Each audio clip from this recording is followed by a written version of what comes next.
Welcome back. It's Irina. Oh, I'm Antonio. And this is Navarro the Life. Like you're about to say something. Yeah, I'm hungry.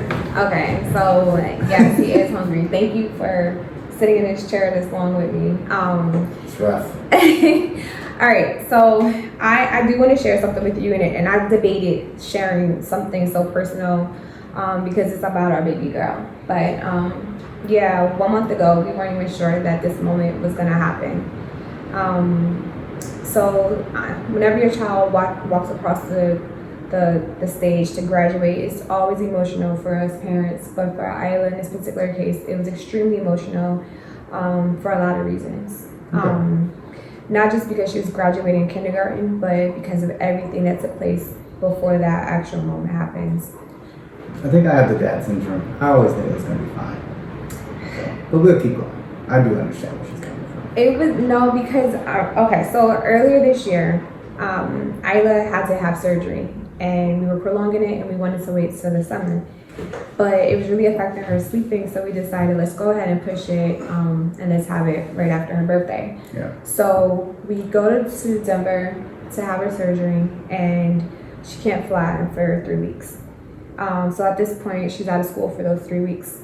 Now, I was nervous, obviously, as a parent, pulling your kid out of school that long, because that's a lot of time. However, we were talking to her teacher, and she gave me a lot of good pointers, and I actually saw a lot of progress with Iela, just being at my aunt's house while Iela was recovering. So Well, and Irina did a lot of work with her, even before leaving.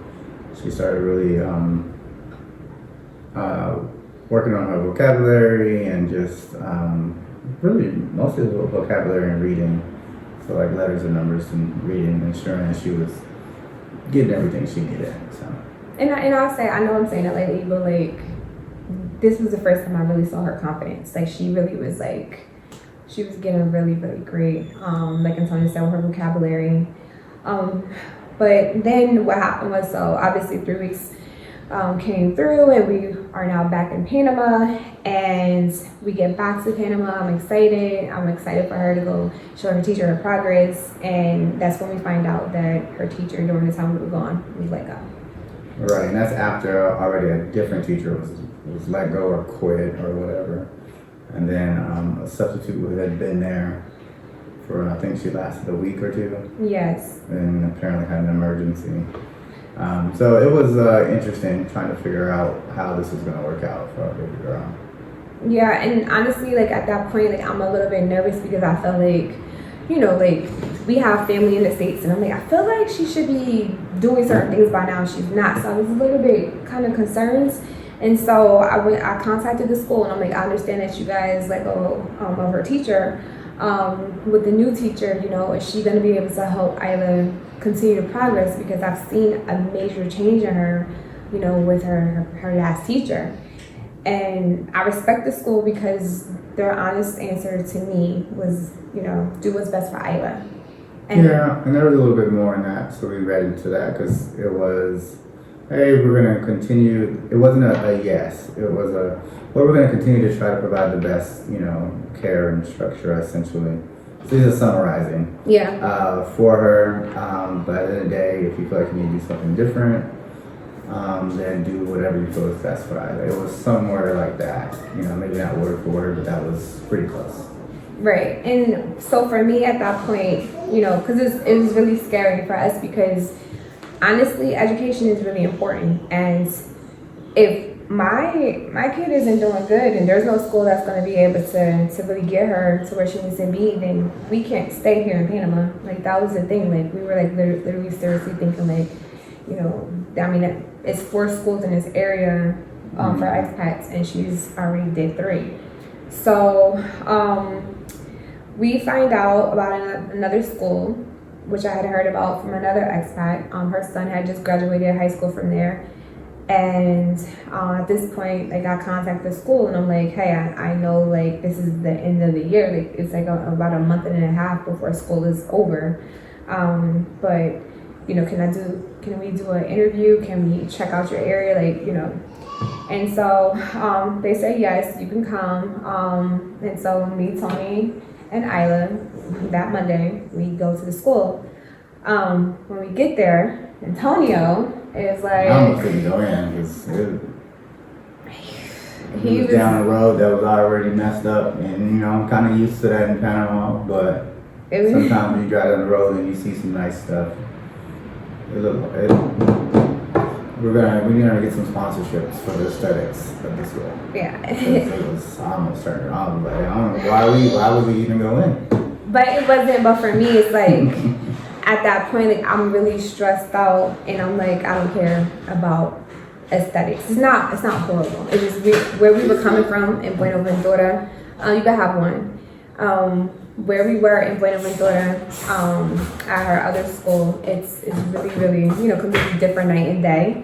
And so that was a big deal for us. So we go in and that's when we meet MC. And MC is pretty cool. Here you go, only one. And so we're sitting across. Hey, pretty lady. Sorry. Take this box back with you. And so we're sitting across from MC, and I'm explaining to her everything that I'm going through, like asking questions like, hey, can you tell me a little bit about the school academically? Can you this, can you that, what do you guys do? Stuff like that. And she was just like, I have one question for you. And I'm like, what? And she was just like, can she learn? That's not quite what happened. Well, okay, well then what quite happened? You were expressing your concern about whether this one was having issues with dyslexia, or not sure, was she up to date on everything? It seemed like she was maybe having troubles. Yeah, that's true. Blah, blah, blah, going back and forth. And you were asking, or do you think she can be able to help, or what the regimen? And then she said, yeah, I'm pretty sure. She said, give it about, after she stays here for like a week, we'll know kind of where she is and blah, blah, blah. We're still kind of going back and forth with them, trying to figure out what's going on, because we don't think that she's where we would want her to be. But then that's when she said, well, can she learn? And then it's like, yeah. She was like, can she learn? Yes. She said, then there's no problems. And that was, we can teach her. And that's a big deal. That was a big turning point for me to feel a little bit more comfortable, because I'm like, I have someone that's telling me that I can get your child across the finish line. As long as she can learn, we can get her there. Antonio was still very skeptical about everything. I was just very hopeful, stressed out, but hopeful. Yes, I was skeptical. But she was saying a lot of the right things. I did like when we went to the classroom.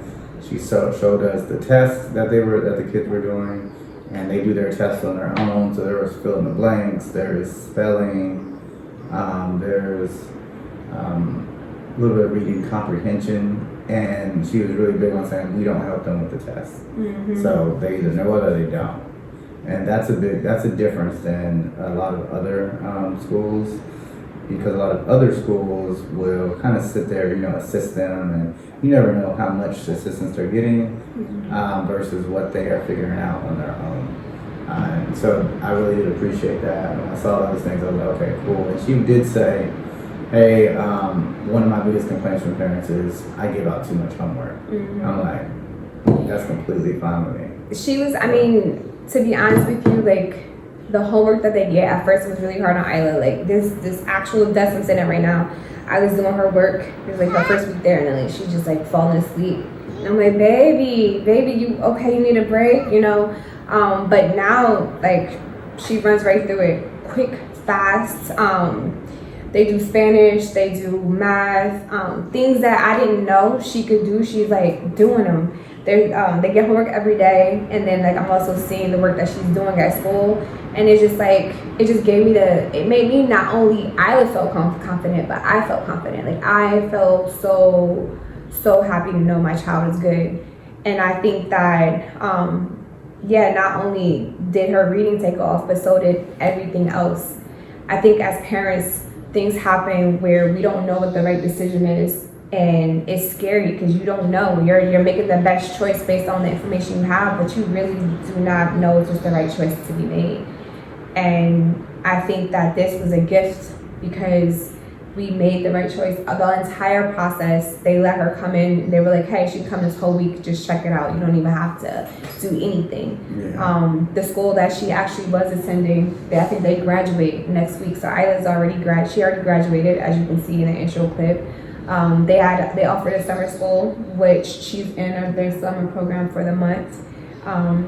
And it's basically like At the other campus. it's a second school. Which is an hour away. We drive every day, but that's okay because yes, he drives every day, but that's okay because all of this adds to the wonderful, amazing progress our girls getting. So, we just want to take a moment to share with you guys, that sometimes things aren't always simple, and sometimes we're faced with really major challenges that can make someone really want to bury their head in the sand, but we were lucky.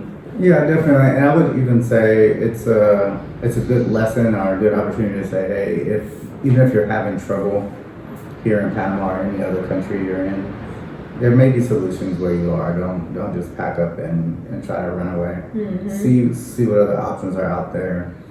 Other people are surviving wherever you are. They're doing well, they're thriving, those things are happening.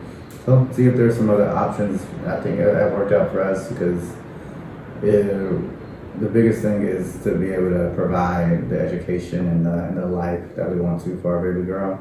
If we couldn't do the educational part, then We'd have left. there was no point being here. Yeah, I mean, Now I think there might have been some, hey, let's go try the city. There might have been we would have left this area. country, but we would have We'd left have this area for sure. Yeah, and I will say, just to throw it out there, like right now, like at this point, Isla's 100% academically on track. And honestly, like the education she's getting here, I'm so excited because in the States, like they're watering down a lot of the academics, the curriculum. I'm speaking to teachers that are there. Some of the teachers are from the States, and they're the ones that are coming here, and they're the ones that are like saying like, oh my gosh, like the way that the manual was before is completely different. We got to go to like 5 years ago because they're trying to like dumb down our kids. It feels like, and here like it's not like super big on like using chat technology, stuff like that when it comes to our children. Like they're really like outside, and they're still being the kids that you want your kid to be. So like we're really, really lucky to be here, and I'm glad that this school did not let me down because this is where we want to raise our child and our son to come out here and be a part of this whole entire experience, because Panama is so far up until that moment, 60 days ago, I didn't know what was gonna happen, but we made it, and I'm good, and I'm happy. So, yeah. I'm hungry. He's ready for these burgers. He is such a trooper, though. I love you. Thank you, baby. Love you too. All right, you guys, and thanks for watching. Until next time, we'll talk to you. See you. That's life.